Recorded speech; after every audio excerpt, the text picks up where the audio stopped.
असदुद्दीन अवैसी 2 दिवसीय बिहार दौरा पर थे। परसों बहादुरगंज में भाषण दे रहे थे और कल पूर्वी चंपारण के ढाका विधानसभा में प्रत्याशी के नाम तक उन्होंने घोषित किया। तो मैं अपने घर के चिराग को जलाकर बाजू के घर में जाकर चिराग जलाऊंगा। हम 50 साल से अपने घर के चिराग को गुल करके, अपने घर को जलाकर राख करके किसी और के महल को रोशन कर रहे हैं। असदुद्दीन अवैसी ने यह क्लियर कर दिया, स्पष्ट कर दिया कि चाहे जो हो जाए चुनाव तो वहां से राणा रणजीत सिंह ही लड़े। पहले राणा के घर में हम चिराग जलाएंगे, तौसीफ आलम के घर में चिराग जलाएंगे, अख्तर अली मान को कामयाब करेंगे। तो 3,10,000 वोटर में करीब 1.5 लाख वोटर अकेले मुस्लिम। पाकिस्तान कभी भी इकरार नहीं करेगा कि उनके मुल्क से आतंकवादी आकर भारत में लोगों का कत्ल कर रहे हैं। तो एक तरफ जो मुख्य पार्टियां हैं वो सीट शेयरिंग ही तय नहीं कर पा रही हैं, सीएम फेस ही तय नहीं कर पा रही हैं। दूसरी तरफ अवैसी साहब हैं जो प्रत्याशी तक फाइनल कर दे रहे हैं। कल ढाका में उन्होंने ऐलान, पहले राणा के घर में हम चिराग जलाएंगे। पाकिस्तान को समझाने का वक्त खत्म हो चुका है। मैं बड़ी जिम्मेदारी के साथ जज्बात में लाए बगैर कह रहा हूं कि ये वक्त जवाब देने का। दोस्तों बिहार की राजनीति की बात करें तो एक तरफ एनडीए गठबंधन, एक तरफ महागठबंधन। वहां पर अभी सीट शेयरिंग तो बहुत दूर की बात है, प्रत्याशी तो बहुत दूर की बात है, कौन सीएम का चेहरा होगा यहीं पर पेच फंसा हुआ है। लेकिन देखिए बिहार में एक राजनीतिक पार्टी है जिसने 2020 में बवाल मचाया था, AIMIM 5 विधानसभा सीटें जीती थी। उसके जो प्रमुख है, संरक्षक है असदुद्दीन अवैसी, 2 दिवसीय बिहार दौरा पर थे। परसों बहादुरगंज में भाषण दे रहे थे और कल पूर्वी चंपारण के ढाका विधानसभा में प्रत्याशी के नाम तक उन्होंने घोषित कर दिया। मतलब एक तरफ जो मुख्य पार्टियां हैं वो सीट शेयरिंग ही तय नहीं कर पा रही हैं, सीएम फेस ही तय नहीं कर पा रही हैं। दूसरी तरफ अवैसी साहब हैं जो प्रत्याशी तक फाइनल कर दे रहे हैं। कल ढाका में उन्होंने ऐलान कर दिया कि राजपूत नेता, हिंदू नेता राणा रणजीत सिंह ढाका विधानसभा से AIMIM के प्रत्याशी होने जा रहे हैं। तो ये बहुत बड़ी खबर है और इस पर चर्चा विस्तार से होनी चाहिए। खबर बड़ी इसलिए हो जाती है क्योंकि AIMIM से कोई हिंदू लड़े और वो भी हिंदू में सवर्ण राजपूत, ये अपने आप में चौंकाने वाली खबर है। इसका गणित आपको हम समझाएंगे, लेकिन उससे पहले जाइए बहादुरगंज में, तो वहां भी उन्होंने प्रत्याशी का नाम डिक्लेयर कर दिया। तो 2 दिवसीय दौरे पर अवैसी पटना आते हैं, मतलब बिहार आते हैं और देखिए कितना बड़ा बवाल मचा। अब खबर यह भी है, आपने वीडियो अगर देखा होगा, स्क्रीन पर हमारी तस्वीर आप देखिए पहले, अवैसी साहब जो हैं वो बजाते तिरंगा साफा, मतलब भगवा सफेद और हरा, जो हमारा तिरंगा का रंग होता है ट्राई कलर, उसका साफा पहनकर पगड़ी बांधकर मुरेठा कहिए भाषण दे रहे थे। ढाका विधानसभा में इस तरीके का वेशभूषा क्या मतलब है, क्या सिंबॉलिक मतलब होता है? राजनीति में सारा खेल चिन्ह का होता है, सिंबल का होता है। दरअसल ढाका विधानसभा के अगर हम कैलकुलेशन को समझें, वहां के गुणागणित को समझें, वहां के जातीय आबादी को समझे, वोटर्स को समझे, तो करीब 3,10,000 वहां पर रजिस्टर्ड वोटर 2020 में थे। देखिए 3,10,000 में 2020 की बात कर रहा हूं, 25 में वो बड़ा ही होगा, 15-20 बड़ा होगा। तो 3,10,000 वोटर में करीब 1.5 लाख वोटर अकेले मुस्लिम हैं। देखिए दोस्तों, आप ढाका अगर गए हैं, नहीं गए हैं, मैं ढाका गया हूं, 2-3 दिन रहा हूं, कवरेज के लिए गया था, वहां पर बगल में नेपाल पड़ता है। दोस्तों सच में वहां पर जिस तरीके का मुस्लिम बाहुलता दिखता है, वहां खानकाह देख लीजिए, कब्रिस्तान देख लीजिए, मदरसे देख लीजिए, मस्जिद देख लीजिए, मिनी पाकिस्तान भी कहते हैं। चंपारण के लोग, मोतिहारी के लोग तो कहते हैं कि उसमें मिनी पाकिस्तान है। तो उस तरीके का परिदृश्य आपको देखने को मिलेगा। तो उस इलाके में असदुद्दीन अवैसी साहब बात क्या कर रहे हैं? बात कर रहे हैं कि पाकिस्तान के खिलाफ हमें जिहाद करना होगा, टेररिज्म के खिलाफ हमें जिहाद करना होगा, आतंकवाद के खिलाफ हमें जिहाद करना होगा, इस तरह की बातें कर रहे हैं। पाकिस्तान को समझाने का वक्त खत्म हो चुका है। मैं बड़ी जिम्मेदारी के साथ जज्बात में लाए बगैर कह रहा हूं कि ये वक्त जवाब देने का है, ये वक्त सोचने का नहीं है। वरना याद रखिए, हर 6 महीने, हर 2 महीने के बाद ये आती हैं, या तो हमारी फौज या हमारी CRPF के जवानों को या फिर मासूम कश्मीरियों को निशाना बनाते हैं। तो हम उम्मीद करते हैं कि हमारी हुकूमत इनके खिलाफ एक मौसर इक़दाम करेगी। जितने भी इक़दामात, जितने फैसले भारत सरकार ने लिए हैं, MIM पार्टी उसकी तायीद करती है। जिस जैसे भी हो, पाकिस्तान को अगर कमजोर करने के लिए उनकी मईशत को, उनके इकॉनमी को कमजोर किया जा सकता है तो बराबर किया जाना चाहिए। और जो भी तरीक़ेकार हुकूमत इस्तेमाल करेगी, हम उम्मीद करते हैं कि आतंकवाद खत्म होगा। ये देश का मसला है, ये कोई सियासी मसला नहीं है और लोगों को भी इस पर राजनीति करने की कोई जरूरत नहीं है।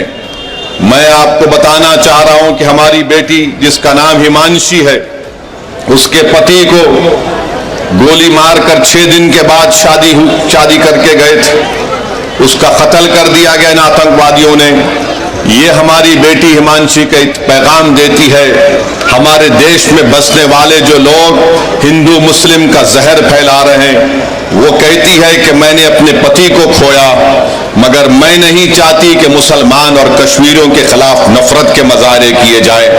हम उम्मीद करते हैं कि भारत सरकार हमारी इस बेटी जिसने अपने पति को खोया है, उसके इस अल्फाज को याद रखेगी और देश कभी उन लोगों को माफ नहीं करेगा जो ऐसे वक्त में बजाय हम मुत्तहिद होकर इन भगवा लपेट कर रहे हैं। देखिए, इसका बड़ा सिंपल कैलकुलेशन है। अगर आप इस गणित को समझिएगा तो आपको स्पष्ट हो जाएगा। दरअसल ढाका में मौजूदा विधायक की बात करें तो पवन जायसवाल हैं, 2010 में भी विधायक रह चुके हैं, और फैजल रहमान 2015 में रहे हैं, 2020 में चुनाव हार गए थे।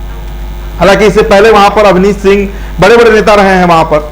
तो ऐसी परिस्थिति में दोस्तों देखिए, वहां पर बीजेपी और आरजेडी के बीच लड़ाई होती है, लेकिन चूंकि मुस्लिम वोट का बंटवारा हो जाता है। देखिए, मैं मुस्लिम वोट की बात कर रहा हूं, क्योंकि मुस्लिम वोट ही वहां पर हार और जीत तय कराते हैं। हिंदुओं की अगर बात करें तो वैश्य समाज के लोग हैं, राजपूतों की भी अच्छी खासी संख्या मिलती है वहां पर, मतलब करीब 20-25 हजार के आसपास। तो ये वोट बढ़ता है, अति पिछड़ा चला जाता है कहीं और, सवर्णों का वोट कहीं और चला जाता है, तो हिंदू वोट तो बढ़ता ही है। तो तय वहां पर करता है मुस्लिम वोट की कौन विधायक बनेगा, कौन विधायक नहीं बनेगा। पवन जायसवाल 2010 में भी जीते, 20 में भी जीते, लेकिन इस बार दोस्तों मैं इस बात को दावे के साथ कह सकता हूं कि लड़ाई पवन जायसवाल या फैजल रहमान के लिए उतनी आसान नहीं होने जा रही है जितनी पहले हुआ करती थी, क्योंकि AIMIM की एंट्री नहीं थी। अब एक तरफ मुस्लिम वोट है जिनका सबसे बड़े, मतलब कहिए कि सिरमौर सबसे बड़े नेता पूरे देश में है, तो वो असदुद्दीन अवैसी हैं। दूसरी तरफ आप कैलकुलेशन समझिए, हिंदू वोट को कैसे अपने पाले में करना है, उसके लिए प्रत्याशी दिया गया कौन?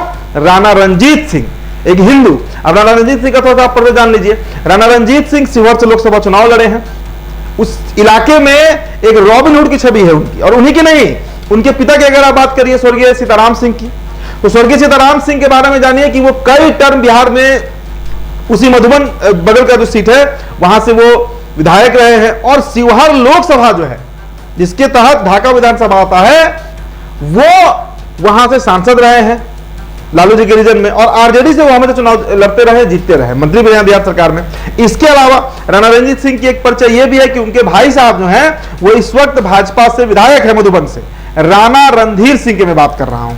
तो देखिए, कई दिनों से चर्चा चल रही थी कि राणा रणजीत सिंह चूंकि शिवहर लोकसभा लड़े थे तो उनको शिवहर के किसी सीट से चुनाव लड़ना था, तो मधुबन पर बार बार बात जा रही थी, लेकिन कल असदुद्दीन अवैसी ने ये क्लियर कर दिया, स्पष्ट कर दिया कि चाहे जो हो जाए चुनाव, तो वहां से राणा रणजीत सिंह ही लड़ेंगे। और हिंदू वोट कैसे एक मुट्ठी में बांधा जाए, एक कड़ी में बांधा जाए, इसलिए वो जो वस्त्र पहने थे, जिस तरीके का साफा पहने थे असदुद्दीन अवैसी।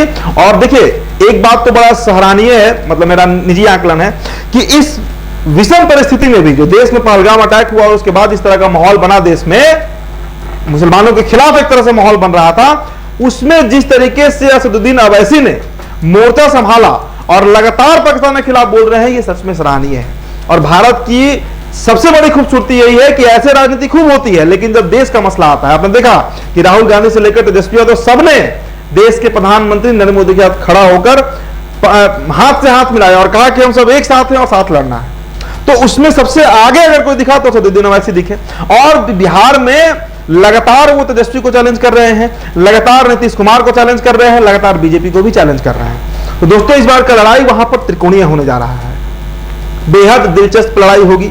लड़ाई ऐसी होगी जिसमें एक तरफ पवन जायसवाल तो तय है कि वही लड़ेंगे, आरजेडी से भी करीब करीब वही तय रहमान साहब लड़ेंगे, लेकिन अब AIMIM से राणा रणजीत सिंह की एंट्री के बाद उस पूरे इलाके में हड़कंप मचा हुआ है। बीजेपी खेमा में तिलमिलाया हुआ है और आरजेडी खेमा में तो तिलमिलाहट है ही, क्योंकि आपको याद होगा परसों बहादुरगंज में जो भाषण दे रहे थे असदुद्दीन अवैसी, उसमें उन्होंने बड़ा स्पष्ट कहा कि 4 जो धोखेबाज हमारे विधायक थे जिनको तेजस्वी यादव ने अपने साथ मिला लिया, उसका बदला हम 24 सीटों से लेंगे।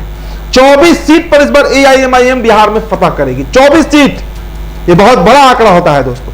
तो देखिए 24 सीटों का मसला है और उसमें एक सीट ढाका भी है। हालांकि देखिए सिर्फ ढाका नहीं होगा, चिरैया विधानसभा पड़ता है उधर, मोतिहारी विधानसभा पड़ता है उधर, नरकटिया विधानसभा पड़ता है, कई सीटें हैं। चंपारण बहुत बड़ा इलाका है, करीब करीब 20 से 24 सीटें सिर्फ 2 जिला में आता है अगर देखिए तो ऐसी परिस्थिति में दोस्तों स्थिति चाहे जो हो जैसी बने, लेकिन राणा रणजीत सिंह ने झंडा बुलंद कर दिया है। और देखिए राणा रणजीत सिंह के बारे में जानिए कि पिछले 2 सालों से जिस तरीके से वे अपने इलाके में, अपने पिता की राजनीतिक भूमि में जिस तरीके से उन्होंने पसीना बहाया, मेहनत किया है, इसमें कहीं दो राय नहीं है कि इस बार हार जीत होगा ये नहीं होगा, ये तो बात का विषय है। वो हारेंगे जीतेंगे क्या कैलकुलेशन होगा, लेकिन इतना आप तय मानिए दोस्तों कि लड़ाई बहुत कांटे की सिवर में, मतलब ढाका विधानसभा में इस बार देखने को मिल सकती है। तो फिलहाल दोस्तों इस रिपोर्ट में इतना ही। मेरा नाम उदित तारण है, NBC 24 पर ये वीडियो आप देख रहे थे। बहुत बहुत शुक्रिया।